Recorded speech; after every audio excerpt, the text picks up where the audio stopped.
Slavery and exploitation of Southern Italian immigrants in the United States, 1875 to 1920. Joseph A. Cuomo.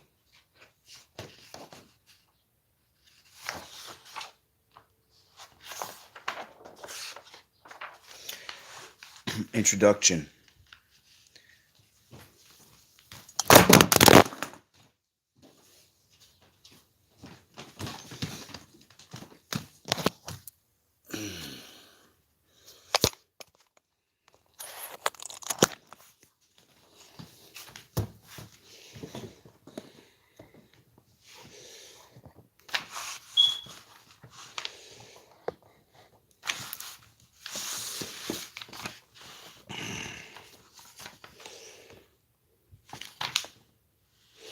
My interest in the plight of the Southern Italian immigrant did not result initially from any connection with my Italian heritage, but rather as an offshoot of a more general curiosity regarding Italian culture and history, which I garnered from my early schooling, the various media, and my holidays in Europe.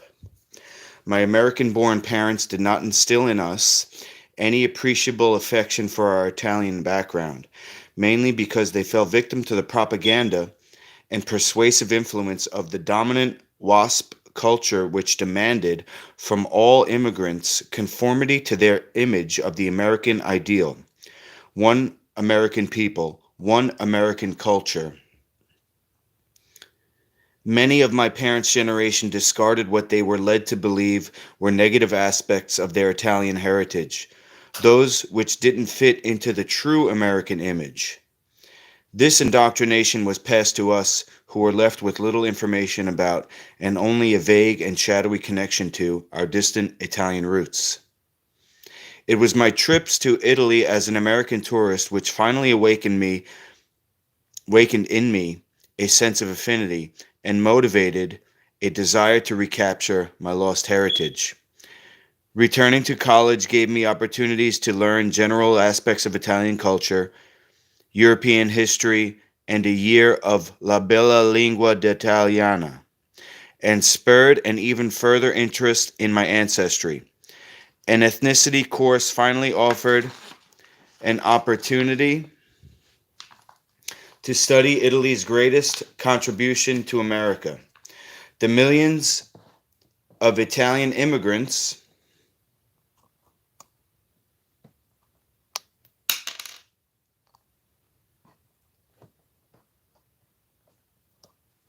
who came here seeking a better life.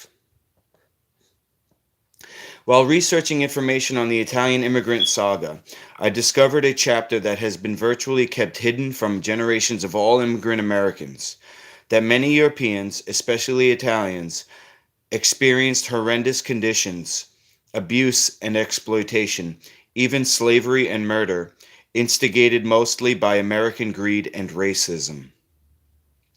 My investigation uncovered two publications of first-hand accounts of Italian slave systems which spanned the 19th and 20th centuries.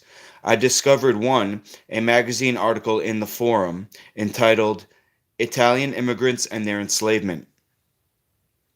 S. Merlino, 1893. After a 3-day hunt in the Hunter College Library. The only other copy, supposedly held by New York's main library, is missing and presumably lost. I became aware of the existence of the other writing from a thinly worded reference in the main City of New York Research Computer. City University of New York Research Computer. My search took me through New York City, New York State, and out-of-state municipal and college libraries. After 2 months, I finally traced it to the library of the U.S. Department of Labor in Washington, D.C., who generously FedExed the book to the John Jay College Library via interlibrary loan. The manuscript, History of a Great Wrong, Italian Slavery in America, written in 1896 by C.C. Moreno, reflects the author's discovery and 25-year battle against Italian slavery and exploitation in the United States. During my research, I came to the understanding that no one people can claim a monopoly on being enslaved and exploited. Every race and nationality since ancient times have had their turn as the conqueror of the vanquished, or the vanquished. Amoja Three Rivers, the Native American author, wrote in MS, October 1991. Slavery is not a condition unique to African people. In fact, the word slave comes from the Slav people of Eastern Europe. Because so many Slavs were enslaved by other people, including Africans, their very name came to be synonymous with the condition. Also, I realized that the ordeal of the Southern Italian immigrant is not simply the history of one group of transplanted nationals. Even though each nationality had its own unique story, together they shared one great experience, one that would forever change their lives, the fortunes of their children, and the future of the earth. Forward. The immigration experience of Southern Italians in the United States in the late 18th, early 19th centuries followed a pattern common to that of the other arriving ethnic groups, but it was, in some aspects, uniquely more oppressive. Although other immigrants, such as the Irish, who preceded the Italians, and the Ashkenazim Jews, who paralleled their arrival, also suffered under Native American intolerance and bigotry. At the time, the dominant culture were the white Anglo-Saxon Protestants, heirs of the first English settlers.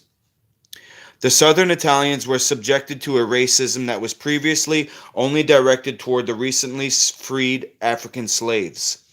Along with the blacks, Italians endured slavery, false imprisonment, and lynchings.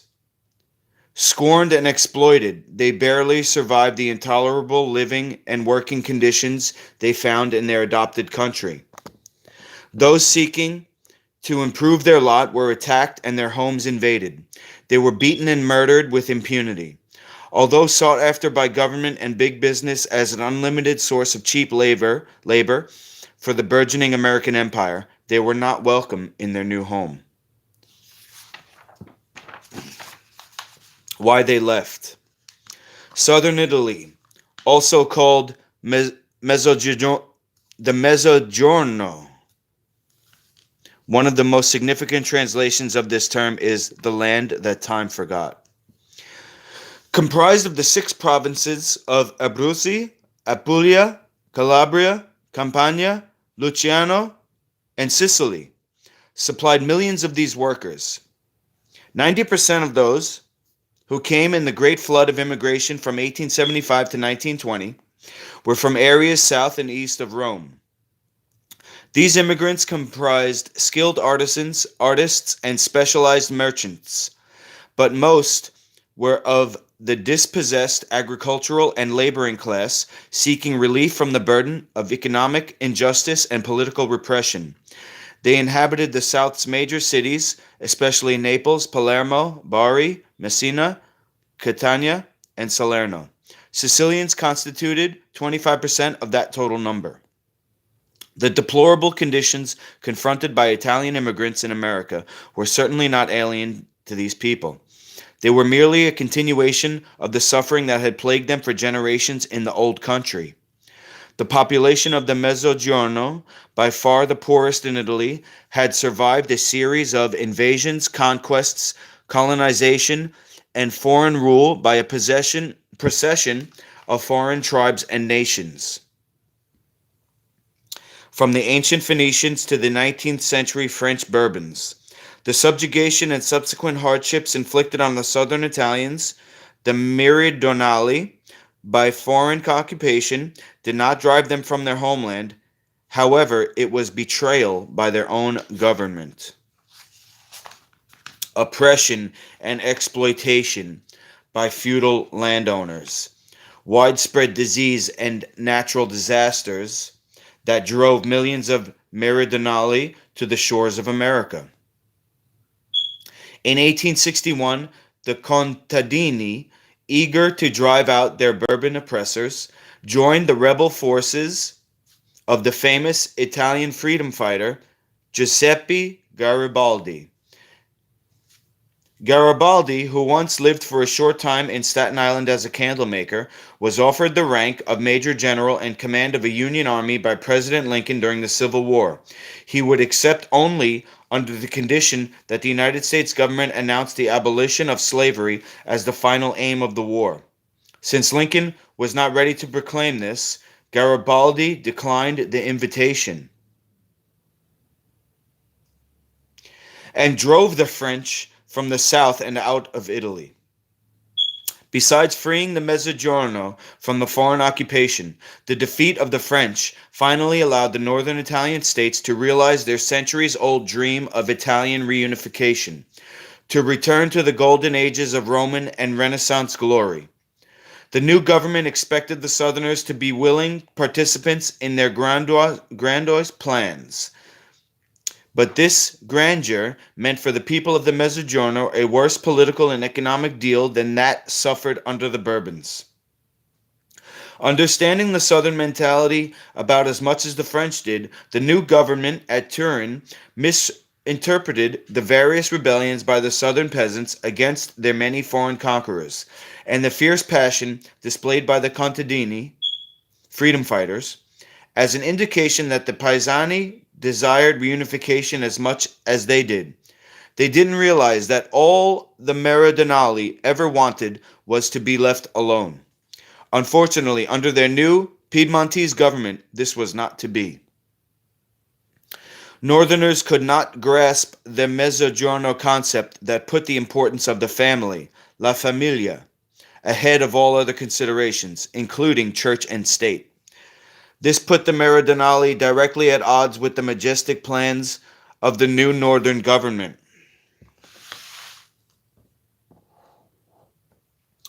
Their resistance to the new authority, coupled with the North's cultural elitism and class bias, enforced the North's perception of Southerners as unruly barbarians, who were childlike in their social development. Their pragmatism and natural suspicion of government was interpreted as stubbornness and rebellion. The North was scornful of these peasants from the land that time forgot. It contemptuously labeled it Africa, and considered its people to be ignorant, uncivilized, rabble, troublesome, incorrigible creatures. The Turin government, in an attempt to civilize the Meridionali and modernize their new nation's industry, instituted a series of political, social, and agrarian reforms, which had devastating and long-reaching effects on the lives of Southern Italians. Taxes on the necessities of life were levied by the state, the commune, and the province. The introduction of the grist tax, imposed on cereals, caused nationwide resentment and disturbances, including the shutdown of nearly half of the country's flour mills in 1869. The government also imposed large increases on mules, goats, and foodstuffs, such as olives and fruit. Items essential to the survival of the small independent farmer. Property taxes soared overnight. The tax burden on Sicily alone rose 30% over the rate under the Bourbons. The unscrupulous and feudalistic land barons, the latifondisti, through bureaucratic and political corruption,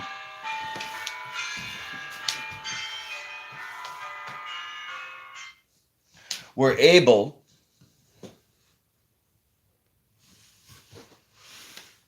to avoid the increased tariffs, while the contadini shouldered most of the tax burden.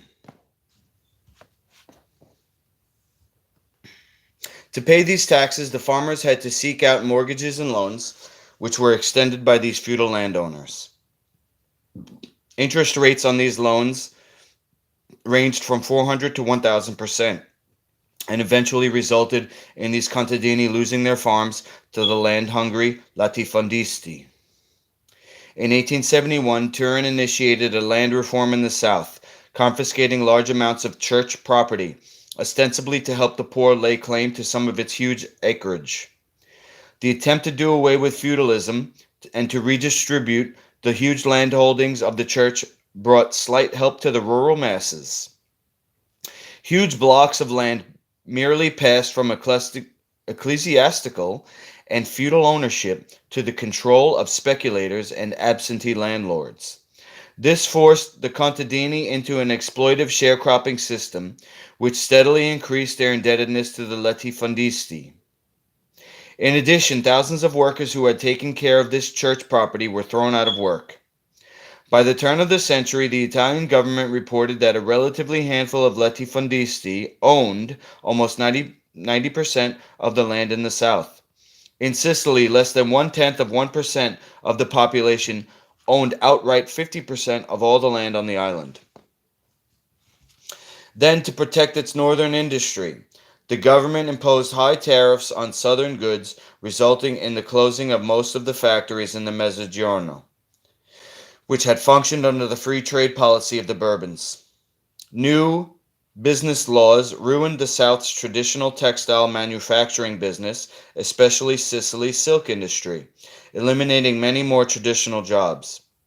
To make matters worse, the government also instituted a military draft, one of the causes for the many revolts against the Bourbons, depriving the contadini families of the honest labor of their strongest males. These reforms devastated the Mezzogiorno economy, driving its people toward destitution and starvation. For the peasant, food costs alone consumed 85% of his income. Pushed to the breaking point, the contadini rebelled. Initiating in Naples in 1862 and followed by uprisings in Sicily, the contadini freedom fighters, who had just driven the French from their lands, now openly defied and resisted the new oppressions of their fellow Italians of Piedmont and Rome. The government's response was merciless and more brutal than the Bourbons. In 18 months, over 1,000 Neapolitans were executed and thousands more imprisoned by the police and army, mostly on suspicion and without benefit of legal recourse. As clashes increased, battalions of crack government troops were sent south and thousands more Southerners were killed or jailed. In 1863, a savage Piedmontese general, Govone, invaded Sicily with an army and suppressed their rebellion with blood-curdling tactics. He used decapitation, disembowelment, and the burning alive of women and children to force a surrender, wiping out entire villages in the process. In justifying his tactics before the Italian parliament, he explained that these people were uncivilized and merited no better treatment. In 1865, 120,000 government occupation troops were brutally suppressing the South. In its first decade of rule, the Turin government's ignorant policies spurred the Mezzogiorno towards mass unemployment and famine. A desperate Sicilian declared, "For the inhuman way that the lords treat us, we should put them all in front of a cannon, except for the church, not the priests and the saints. We are subject to them like slaves." In the decades following, an agricultural depression and the continuous and treacherous exploitation by the great landowners exasperated the plight of the meridionali. Compounding these tribulations, widespread disease and cataclysmic natural disasters dealt calamitous blows to the survival of these beleaguered people. Vesuvius erupted in 1906, burying whole towns and killing unknown numbers of people. An earthquake tidal wave struck the Strait of Messina, leveling most of Messina and Reggio di Calabria, killing over 120,000 people. More than 300 other towns were also destroyed. In 1881, official government reports verify that in Italy's largest city, Naples, 2/3 of the city's population was completely without work or food. 3 years later, mostly due to appalling sanitary conditions, a cholera epidemic wiped out thousands in that city, and after 1860, malaria grew almost to the proportions of a plague. From 1887 to 1890, the Trapani region in Sicily averaged 235 deaths per 100,000 from this cause alone. Similar conditions existed elsewhere in the south. The Mezzogiorno was in chaos. The new Italy was apparently not able to take care of its own citizens. These rampant conditions, disease, natural calamities, oppression, and starvation, were too much to bear for even the pragmatic and enduring southern Italians. Despairing of their future in Italy and beckoned by America's promise, millions of Meridionali left their ancestral lands and sailed for a better life on golden shores. The Voyage to the Promised Land. Italians, like all other immigrants who emigrated to the United States during this era, endured a trip that is now legendary in its abuse. Transporting immigrants was a very profitable business for ship owners and their agents. Captains would cram as many passengers as possible into a ship, in many cases only a slightly modified freighter, which created an overcrowding nightmare. They traveled by the conventional method, steerage class, referring to the underdeck compartments near the rudder, a region without light or ventilation, where more than 90% of the 10,339,000 immigrants en route to America between 1870 and 1895 were quartered. The immigrants were treated like cattle. Neither officers nor men considered them worthy of the least respect. 2 galleys, 5x4, were the only cooking facilities provided for several hundred persons. Further, sleeping quarters often consisted of little more than coarse sacking strewn on the floor of a compartment or overcrowded bunks. Jammed together into holds with little or no ventilation, appalling sanitary facilities, little food or drinkable water, and no medical assistance, it is no wonder they were known as floating coffins. Dr. Richard Gambino, in his Blood of My Blood, relates how his father, in describing the steerage accommodations during his voyage to America, was overcome with the smell of vomit, urine, and excrement, and the moans and wails of the sick and seasick of all ages. And because of the conditions they left in the old country, Italians were less able to deal with the hardships of the voyage. American immigration records show that an inordinate number of Italians arrived suffering from pneumonia, and that a bone malady, rickets, caused by lack of calcium in childhood, along with other diseases of malnutrition, was common among arriving Italian immigrants. Ellis Island officials rejected and returned to Italy many southern Italians because of their loathsome or dangerous contagious diseases, or from some physical incapacity. Example, that is, loss of an eye or limb. Obviously, their poor physical condition made the trip more dangerous for Italians than other immigrant groups. Conditions aboard ship were so bad for early immigrants that the trip could be lethal. In 1865, immigration officials reported that of the 544 steerage passengers aboard a German vessel, 20%, 108 people, had died. In a futile attempt to improve conditions aboard the ships, New York City imposed a $10 fine on the ship's captain for every dead passenger. Captains merely buried the dead at sea and altered the passenger list to avoid the penalty. Slavery and exploitation.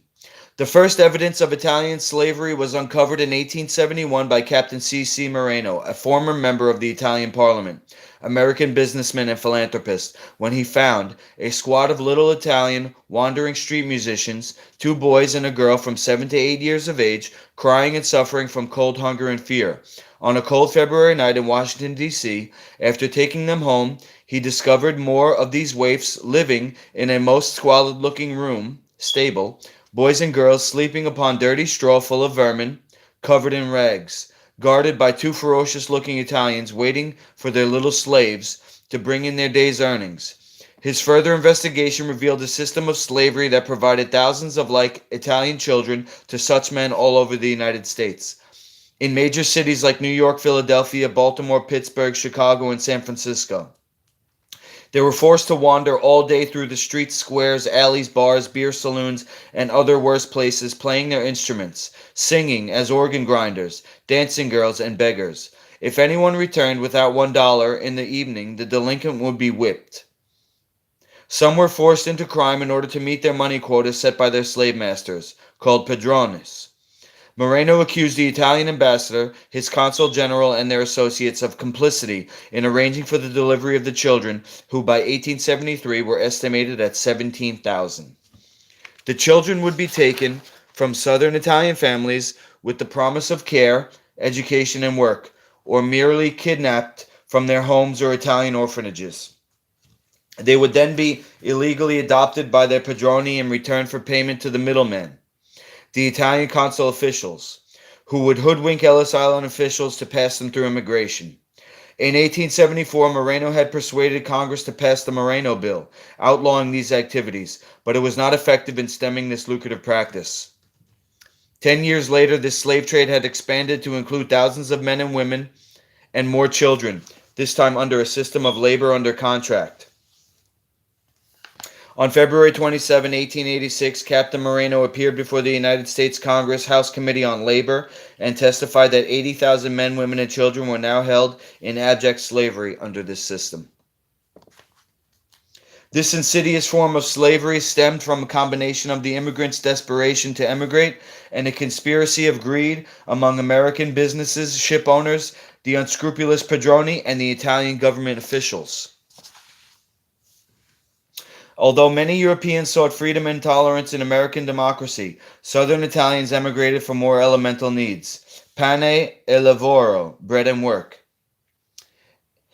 Immigrate or the family would starve. For many Italians, however, getting to America was a monumental achievement. The steerage fare for an Italy to New York crossing was inordinately high. From Naples in 1904, it could reach $39, which for many Southerners equaled 1 year's salary.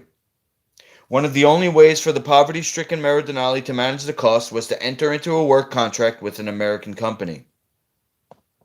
Steamships lines would contract Italian labor agents, the padroni, to supply a specified number of Italian laborers at certain wages for a commission. He went abroad himself to recruit labor from his region or had a sub-agent in Italy perform the function. He paid the passage fare of the immigrant in the form of a loan, but was usually repaid 2 or 3 times the amount of the original fare. The immigrants were forced to pay him a finder's fee as well as rent for room and board, and for providing them with sustenance while they were on the job. Although prohibited by this time by still another U.S. law, the Foreign Labor Act, this act was initiated by Moreno with support from the American Federation of Labor. This labor contract was eagerly accepted by a desperate people, and was as binding as any marriage contract. It was, in fact, a form of indentured servitude, forcing the Italian laborer into a vicious cycle of debt difficult to escape. Called the Padron and Pisano system, it was supported by the bias of the Italian caste system involving the peasant and his born master. Tradition dictated that the ignorant peasant was inferior and subordinate to his oppressor, the Padron, to whom he owed subservience, respect, and trust.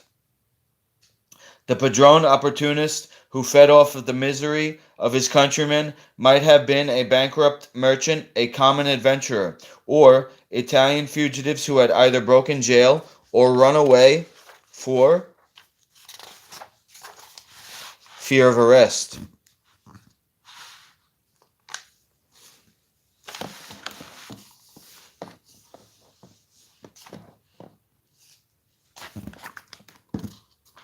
He beguiled naive Italians who were not already under contract when they arrived in America into agreements with promises of work and wages. But the contract is a sham. There is not a single instance in which a contract was honestly fulfilled by the contractor. Some unscrupulous padrones were known to promise employment, to pocket their fees, and then to lead the men to lonely places and abandon them. Those who were victimized by this ruse were the lucky ones. Many of those who were taken to employment were brutally treated by merciless or indifferent employers and their treacherous padron bosses. The company paid all the wage money to the contractor, who first took out a hefty commission, besides the initial fees, and expenses for the workers, railroad fare, and equipment. The remaining pittance was only then reluctantly doled out to the now hungry laborers. There were no provisions freely supplied to the immigrants. The men have to live, and to obtain food they increase their debt with the contractor, who keeps a pluck-me store where laborers are bound to purchase all their provisions, inclusive of the straw on which they sleep. The prices charged are from 25 to 100% and upward above the cost of the goods to the seller, and the quality is as bad as the price is high. Housing accommodations were atrocious and unsafe. The workers were housed in flimsy company shanties or in locked and barred stockades, which were sometimes converted chicken coops or horse stalls. In some railroad camps, locked boxcars without cots or even straw housed the laborers at night. In the shanties, which provided little protection from the elements, men were crowded together in unsanitary and meager berths, very much like the steerage of a third-class emigrant ship. In Indiana, a shanty owned by the Chicago National Gas Pipe Company was blown down by a windstorm and several men were killed. Neither the number nor the names of the dead were known, as Italian laborers are designated only by figures.